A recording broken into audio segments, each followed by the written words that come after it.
Olá, aluno, tudo bem? Seja bem-vindo à nossa quarta aula da disciplina de Gerenciamento e Controle da Qualidade. Nessa nossa aula de número 4, nós falaremos a respeito de ferramentas que buscam o avanço, tá certo? Daquele trabalho de ferramenta básica de ferramentas básicas, que nós conversamos na aula anterior. Então, o que essa aula visa e o que ela busca nos trazer de diferencial? No quadro nós temos essa introdução. Nós temos como introdução que acredita-se que existam ainda outras ferramentas que possam auxiliar as básicas. E essas ferramentas também são cruciais e também são trabalhadas nas instituições e nas organizações como um todo. Entretanto, elas são consideradas ferramentas mais relacionadas a um apoio e uma análise do que propriamente dita somente uma execução. Eu trago também uma pergunta para que você possa realmente se questionar. Você já se imaginou trabalhando com alguma dessas ferramentas? Se sim, em qual contexto? Por quê? Porque muitas vezes a gente escuta, né? Ah, você só vai trabalhar com essas ferramentas se você for da área da qualidade. Ah, você só vai conseguir realmente colocar essa ferramenta ou essas ferramentas em prática se você trabalhar lá na garantia da qualidade ou no controle da qualidade, ou até mesmo lá na gestão, ou lá na ponta, né? Lá no início, no planejamento. Então, as pessoas acreditam que essas ferramentas só são trabalhadas se nós fizermos parte de algo que esteja em prol da qualidade, num sentido bem objetivo mesmo. E, na verdade, não. Na verdade, essas ferramentas elas podem ser vistas em qualquer panorama que nós estivermos trabalhando em relação a processamento. Como assim, professora? Se eu estiver trabalhando sob uma perspectiva de melhora em relação a um determinado setor que não seja qualidade, eu posso trabalhar com ferramentas básicas e também com ferramentas complementares. Buscando o quê? Buscando otimização, buscando aumento de produtividade, buscando melhoria em relação ao relacionamento dos colaboradores, melhorando o entrosamento, diminuindo o absenteísmo. Então, veja que são diversas as características que envolvem um motivo para nós procurarmos trabalhar com essas ferramentas da qualidade. E hoje, eu gostaria de apresentar algumas ferramentas que auxiliam o trabalho das ferramentas básicas, que podem ser trabalhadas de formas específicas e também pontuais, mas que eu acredito que são trabalhadas de uma forma melhor, digamos assim, se trabalhadas de forma sinérgica. No quadro nós temos algumas dessas ferramentas. Primeiramente falaremos sobre o diagrama de Pareto. Ela é uma ferramenta que tem como base uma representação gráfica dos dados obtidos sobre determinado problema e que ajuda a identificar quais são os aspectos prioritários que devem ser trabalhados. Nesse contexto, nós temos que essa ferramenta é um estudo que foi desenvolvido por Joseph Moses Huram, que é um importante guru também da área da qualidade, e que ele acredita e identifica que 80% dos problemas são geralmente causados por 20% de fatores. O gráfico de Pareto tem ainda a idealização sob essas 5 perspectivas, ou seja, nós temos uma linha que serve como uma base para entendermos o percentual acumulado do problema. Nós temos ainda o eixo de frequência desse problema, tá certo? Nós temos também o eixo principal. Temos o gráfico de barras, que são as barras que são construídas de acordo com os problemas estratificados, e aí a interpretação dele nos diz o que nós buscamos. O diagrama de Pareto, ele pode ser de 2 tipos. Ele pode ser por causas, que objetiva identificar a maior causa do problema, e nós temos ainda o diagrama de Pareto por efeitos, ou seja, que é aquele que objetiva identificar o maior ou principal problema, que é obtido a partir dos efeitos indesejáveis do processo.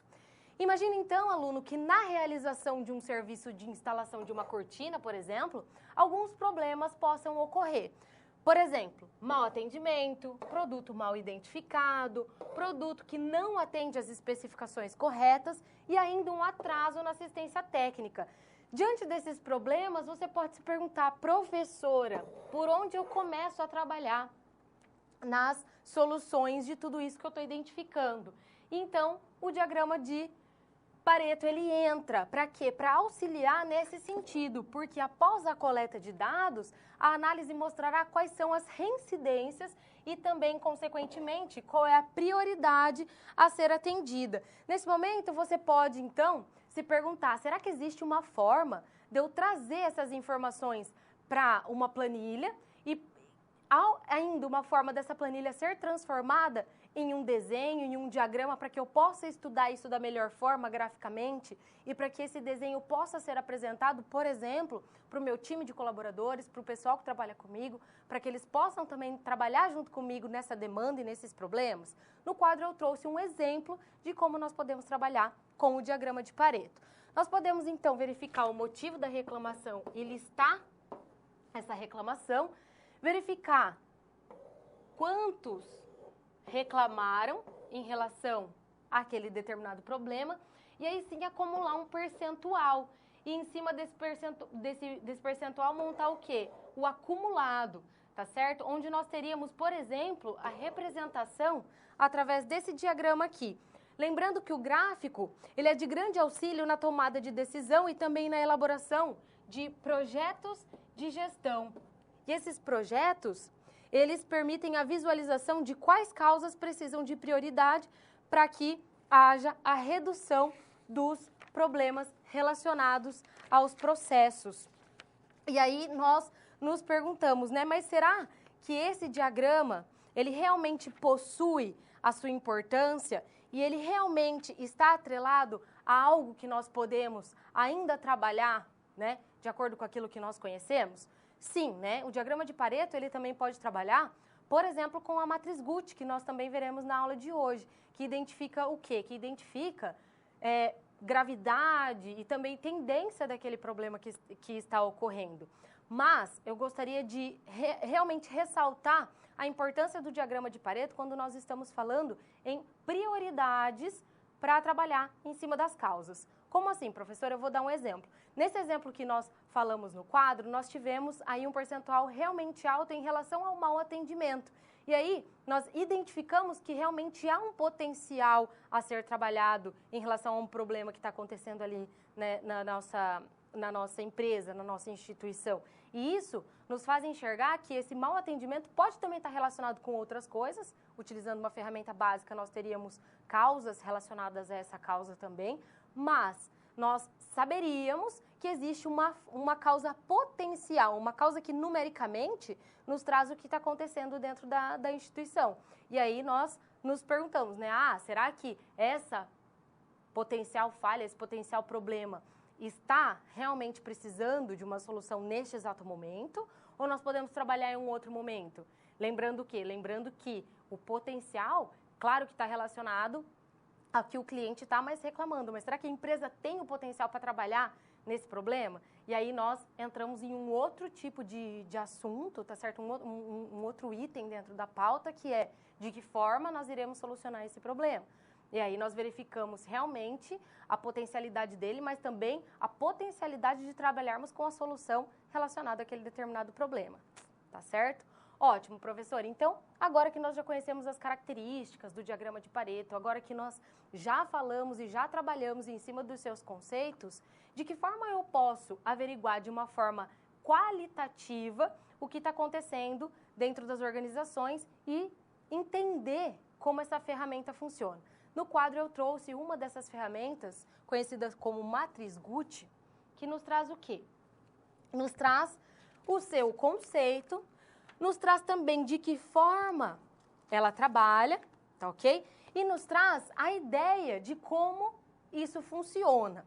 Então, veja, a matriz Guth, ela significa gravidade, urgência e tendência. Então, em cima dela, nós trabalhamos o quê? Itens qualitativos, diferente do Pareto, né? No Pareto nós temos, isso está acontecendo de que forma, quantos itens foram trabalhados, qual é o percentual acumulado, qual é o potencial, nós temos quais tipos de diagrama, o diagrama por causas, o por efeitos e tudo mais. Aqui nós temos uma ferramenta qualitativa, então nós trabalhamos com ela em um sentido mais subjetivo.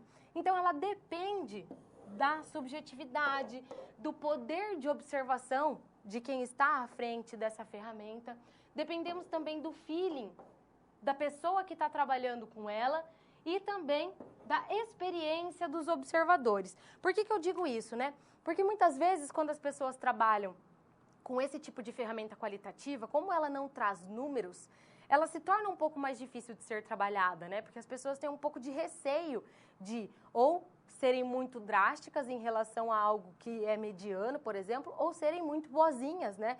Em relação a algo que já está com um problema avançado.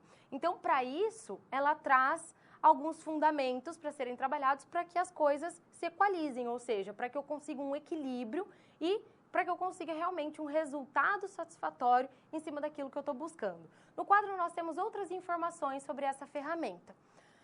Veja, a gravidade, ela diz respeito a um dano ou prejuízo que pode decorrer da situação. Ou seja, significa que ela traz a importância da causa examinada em relação às outras apresentadas, ou seja, analisa o impacto, certo? Se eu analisar a urgência, eu tenho a análise da pressão de tempo que eu sinto para ocupar-me da situação. Em outras palavras, significa avaliar a urgência na tomada de decisão, tá certo? E a tendência é aquele padrão de evolução da situação, ou seja, a tendência, ela identifica qual a probabilidade de um problema continuar acontecendo ou dele continuar a crescer.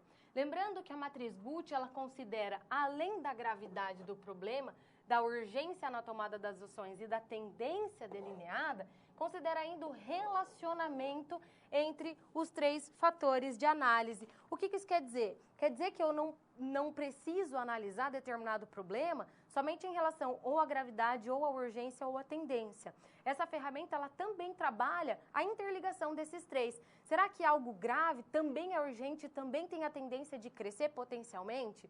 Será que algo que eu considero medianamente grave tem uma urgência de ser tratado e tem uma tendência de crescimento? E aí que eu gosto de relacionar essa ferramenta com o diagrama de Pareto. Veja, aluno, que nós devemos sim trabalhar sempre com essas ferramentas de forma interligada, porque elas realmente se conversam e conversando, elas conseguem nos trazer esclarecimentos do que está acontecendo. Porque se eu identifico um problema potencial, como eu comentei, tá certo?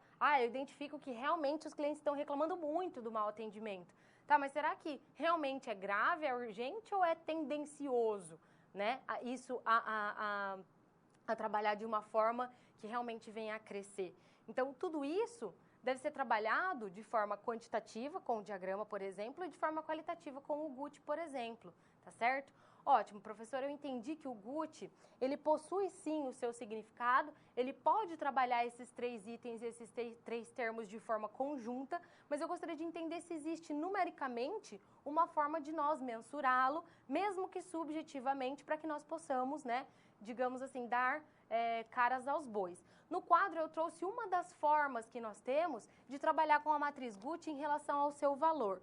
Há um estabelecimento de pesos, tá certo? De 1 até 5, de acordo com o nível de cada fator, direcionando as ações para aqueles problemas que apresentem maior índice. Então, eu sei que se algo é gravíssimo, possui uma ação de estabelecimento de solução imediata, porque ele vai se agravar rapidamente, eu tenho um Guth, por exemplo, lá de 125.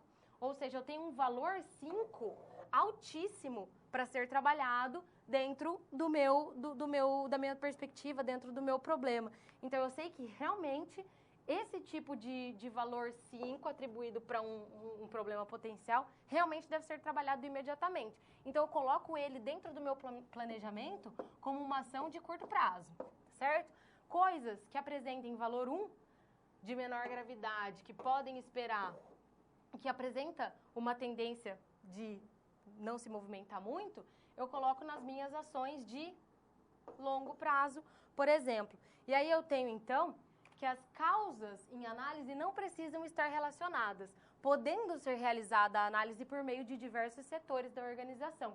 permitindo um direcionamento adequado de recursos, fazendo com que a organização potencialize a solução a ser estabelecida. Então, as causas elas podem ou não estarem interligadas, mas elas podem também serem trabalhadas de uma forma mais tranquila e de acordo com as suas características específicas.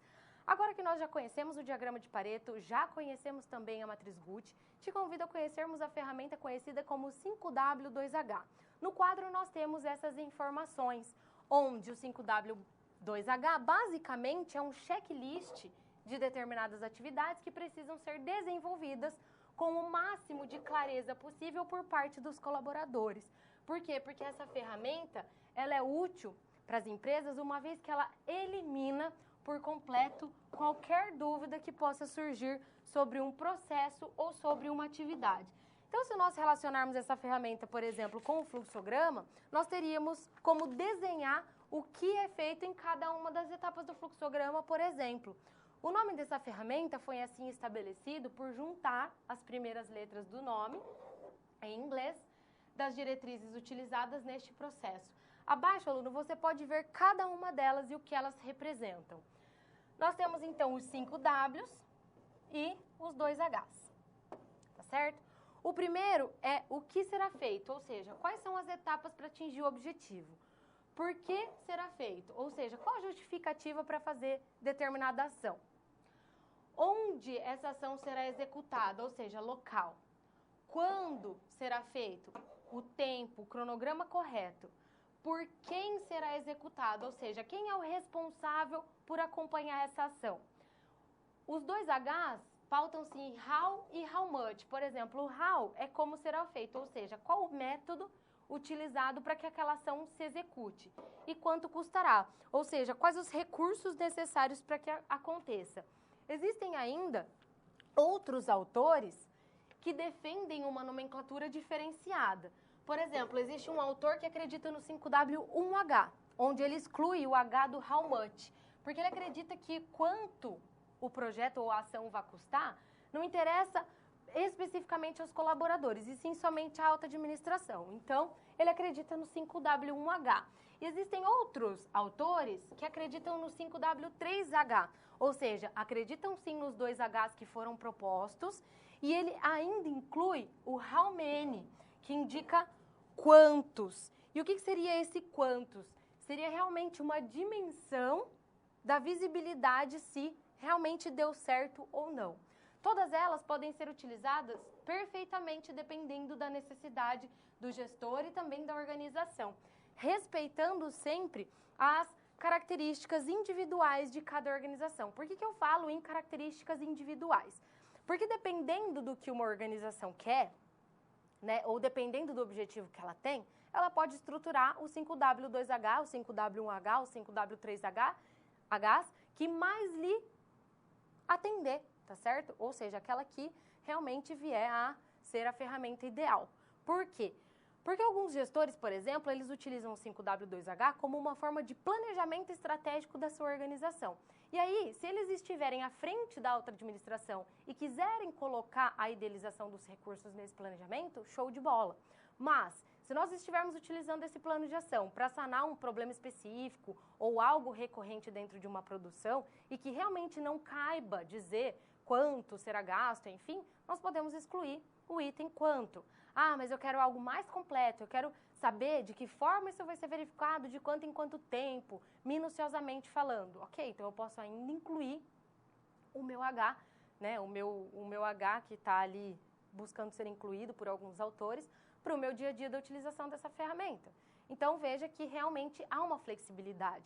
E quando eu falo em planejamento estratégico, eu posso realmente trazer essa ferramenta simples, básica, de utilização em Excel mesmo, para conseguir galgar todas as ações que eu tenho, tanto a curto, quanto a médio, quanto a longo prazo. Lembrando que essa ferramenta, se for para ser trabalhada como um planejamento estratégico, que visa uma visão sistêmica da organização, é legal nós trabalharmos setorialmente com cada um desses 5W2Hs. Então, é legal eu fazer ações para o setor da qualidade, eu escrever algumas ações para o setor da produção, outras ações para o setor do recebimento, outras ações para o setor comercial, e aí sim alinhar com cada um dos gerentes e supervisores dessas áreas o que realmente deve ser feito de acordo com o planejado. No quadro eu trouxe um exemplo de como nós podemos estruturar esse 5W2Hs. Então veja, o que ser feito? Eu quero aumentar a temperatura do forno. Quem vai ser o responsável? O José. Onde? Lá no setor de fornos. Por quê? Para que haja diminuição na duração do processo. Quando? Posso iniciar lá, dia 1º de maio. Como? Aumentando a potência do motor para que eu consiga aumentar a temperatura. Quanto vai custar? Um aumento de 0,5% no custo operacional. Então, veja que essa ação, ela diz respeito ao quê? Ao setor de produção. Tá certo? Incluir inspeção durante o processo. Produção também. Reunião de segurança no início de turno, poderia colocar em um setor de gestão. Comprar novo sistema de manutenção, poderia colocar lá num setor administrativo. E por que eu acredito muito que essa ferramenta deva ser trabalhada de uma forma setorial? Porque eu acho que fica mais organizado. Mas, se os gestores acreditarem que realmente existe uma sequência lógica e que não há necessidade de trabalhar cada um desses setores em específico, tranquilo também, tá certo? Então, é legal trabalhar da ferramenta de uma forma que ela flua. Ótimo, professor, entendi também sobre o 5W2Hs. Agora eu preciso entender sobre o controle estatístico de processos. No quadro nós temos essas informações. O CEP, que é o controle estatístico de processos, ele também tem as suas especificidades. Primeiramente, devemos nos perguntar, por que controlar um processo? Por que eu devo controlar o processo? O que ele me traz de benefício? Porque os processos, tá certo? Eles podem resultar itens, produtos, serviços não conformes ou defeituosos, e a porcentagem e os tipos de defeitos ou de não conformidades podem variar ao longo do tempo e isso não é legal. Os processos em si possuem variações e nós precisamos controlá-los para quê? Para conseguirmos tomar ações necessárias em relação, por exemplo, a essas variações.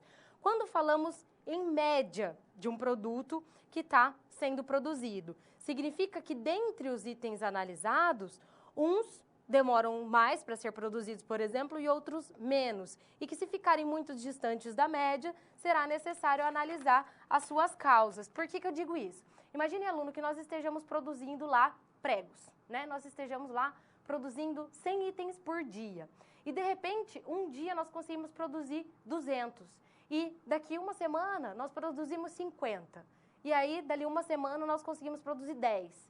Então, realmente, a média disso tudo está bem distante entre o dia mais produzido em relação ao dia com uma menor produção. E essa variação nos traz o quê? Itens de alerta. Bom, realmente está acontecendo alguma coisa dentro da minha cadeia produtiva, tá certo? Tanto no dia de pico de produção quanto no dia de baixa produtividade, que está fazendo com que eu consiga me alertar e pensar em relação a essa variedade. E eu preciso ou acertar, colocar uma média com desvio padrão baixo, tá certo? Ou eu preciso saber o que de super interessante está acontecendo no dia que a produtividade super sobe, né? Então, todos esses questionamentos, eles fazem sim parte de uma produção, fazem parte de uma averiguação de processo, e essa averiguação chama-se controle estatístico do processo. No quadro nós temos ainda informações a respeito do que esse CEP pode nos trazer. Atualmente, mais do que uma ferramenta estatística, o CEP ele é entendido como uma abordagem de gerenciamento de processos, ou seja, ele é um conjunto de princípios de gerenciamento. Ele acredita nas técnicas e nas habilidades originárias da estatística e também da engenharia de produção, que visam garantir o quê? A estabilidade do sistema, ou seja, visa garantir que aquele sistema trabalhe de forma uniforme, de forma padronizada e que haja ainda melhoria contínua para que esse desvio padrão seja diminuído. Seja esse objetivo técnico ou administrativo. Em resumo, ele visa o controle e a melhoria do processo. Existem ainda formas de explicitar o controle estatístico de processos, ou seja, existem formas de nós trabalharmos o controle estatístico lembrando e estipulando algumas ferramentas. Quais são os tipos de limite que nós podemos encontrar dentro do trabalho de controle estatístico de processos, limites de especificações e também limites de controle. Os limites de especificações, os LEs, eles são definidos de acordo com os requisitos do órgão regulador, por exemplo, um órgão oficial, tá certo? Ou do cliente, e garantem a consistência e a capacidade do processo. Então, lembrando que esse limite de especificação, ele é trazido realmente a partir de requisitos de especificações, ou dos órgãos, ou dos clientes. Em contrapartida, nós temos os limites de controle, que indicam a situação desejada e o desempenho do processo. Quando nós trabalhamos com uma ferramenta conhecida como carta de controle, essa ferramenta ela nos traz alguns limites que nós trabalhamos dentro da produção, buscando o quê? Buscando realmente a verificação de causas que estão dentro do padrão, ou seja, dentro da normalidade, e causas especiais, que são aquelas causas que, quando identificadas fora dos limites, elas necessitam o quê? Necessitam atenção e necessitam correção. No quadro eu trouxe um exemplo desse tipo de carta. Veja, aluno, nessa carta nós temos aqui toneladas de madeira descartadas por mês sendo trabalhadas dentro da carta. Ótimo. O que eu tenho? Eu tenho o limite superior traçado aqui e o limite inferior também traçado aqui, que são os limites de controle. O que eu considero como causa comum, causa padrão? O que está dentro do limite, tá certo? Então, realmente, essas causas estão tranquilas, estão ocorrendo dentro daquilo que eu estipulei. Causas especiais ocorrem, por exemplo, nesses pontos aqui, tá certo? Que são realmente pontos de atenção. Se há algum ponto fora dos limites do padrão, essas causas, elas devem ser identificadas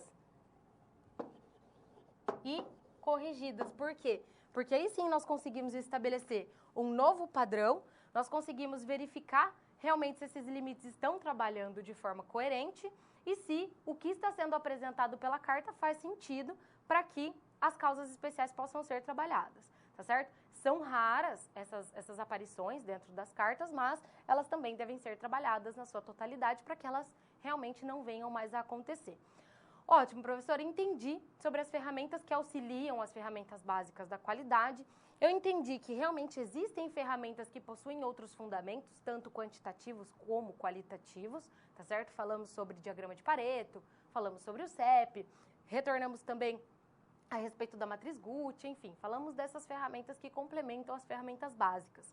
Mas de que forma nós podemos aplicar essa ideia em uma situação problema? No quadro, eu trouxe essa situação para que nós possamos trabalhar esses conceitos diante do que nós podemos encontrar no nosso dia a dia de trabalho ou no nosso dia a dia como futuros profissionais.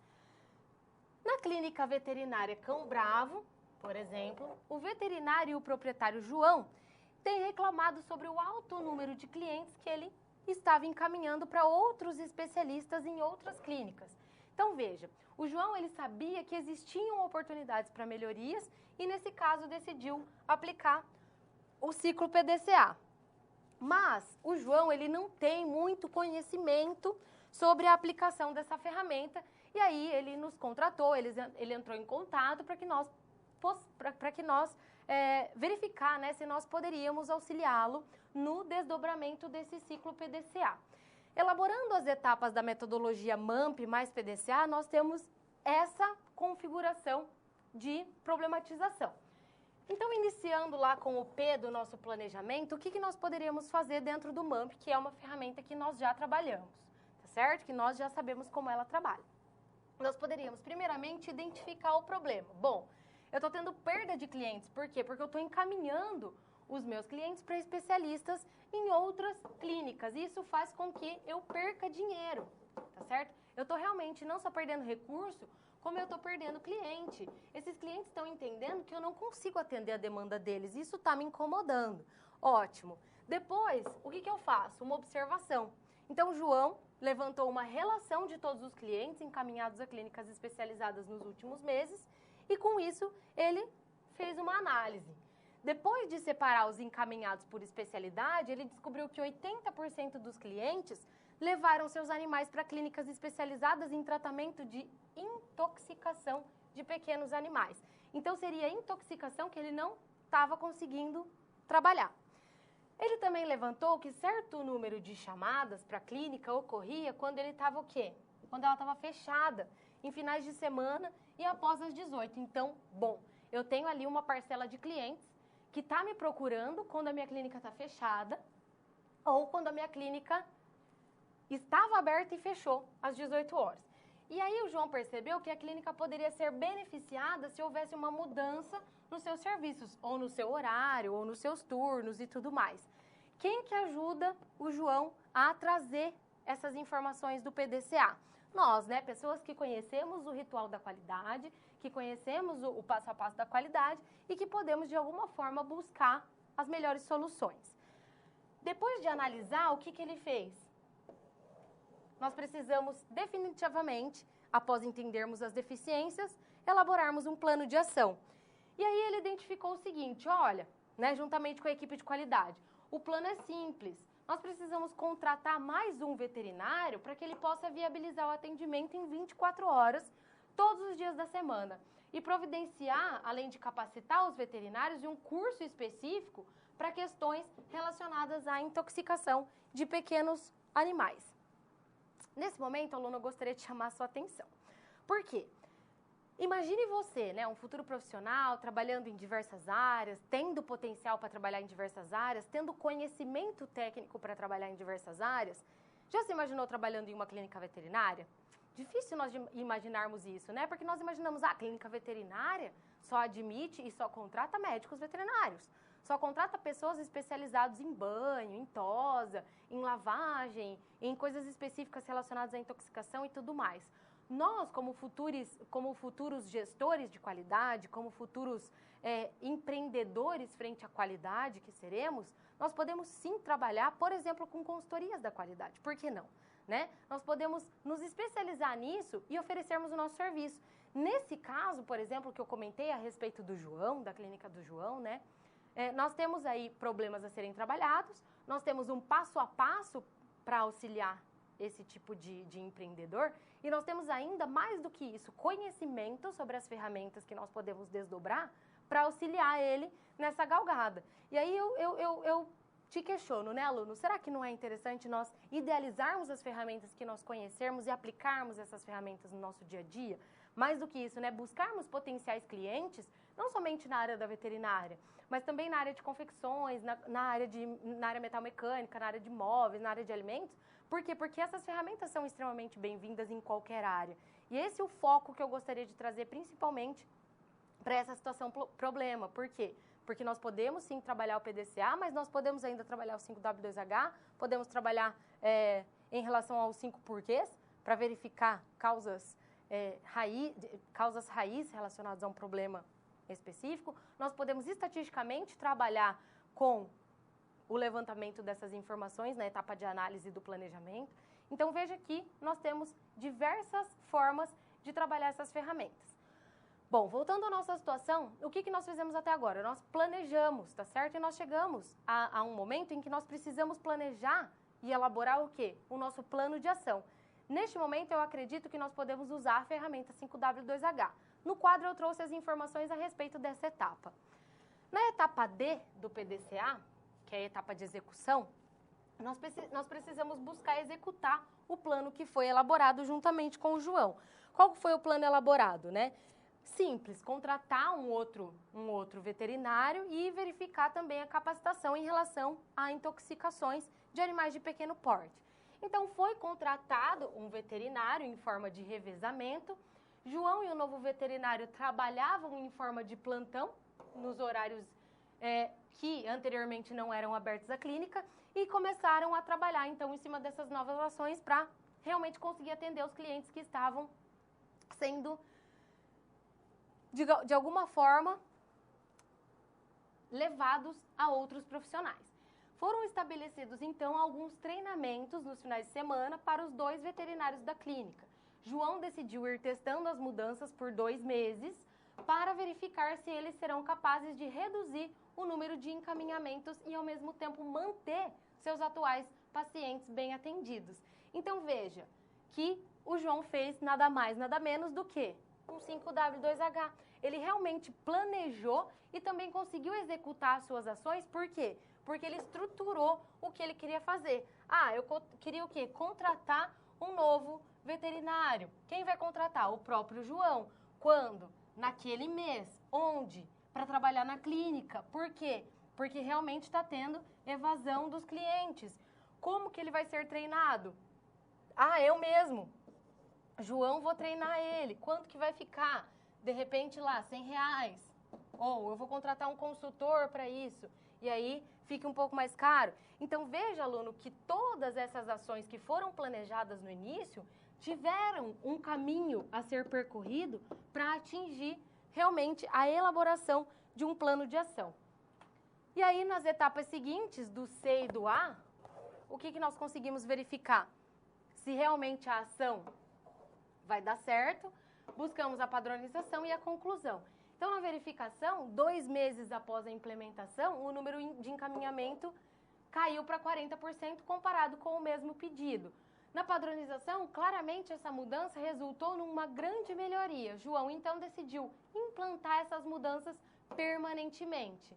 E a conclusão é que, devido ao sucesso, João está pretendendo ampliar para outras especialidades veterinárias, as quais ele ainda encaminhava os pacientes. Para isso, ele terá que rodar novos ciclos de PDCA.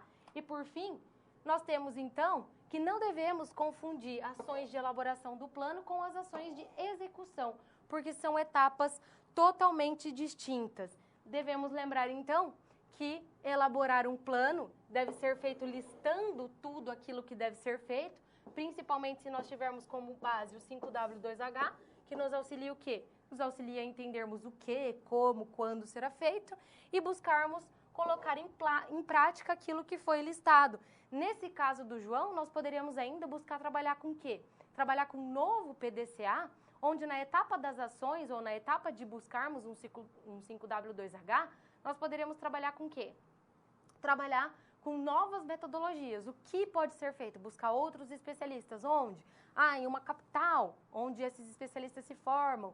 Como? Ligando para eles ou enviando um e-mail. Quanto isso vai custar? Vai custar 1.000 no meu orçamento, mas eu vou ter 40% a mais de clientes que vai me retornar 5.000. Então, todo esse planejamento dá para ser feito no 5W2H e, por isso, é uma ferramenta da qualidade extremamente versátil e extremamente fácil de ser trabalhada, além de muito flexível de acordo com os setores em que ela pode ser trabalhada. Alimentos, confecções, metalmecânica, móveis, enfim, diversos são os ramos, tá certo? Onde essa ferramenta é extremamente aplicável e bem-vinda.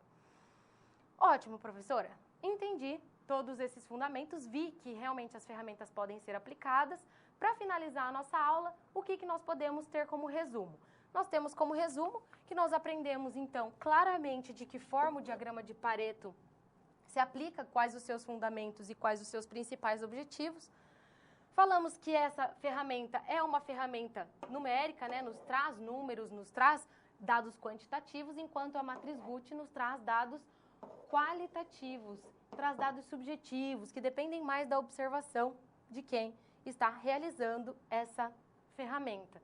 Falamos também do 5W2H, que nos auxilia nos planejamentos e que pode estar atrelado a outras ferramentas, como, por exemplo, no PDCA, que foi um dos nossos exemplos trazidos na nossa situação problema.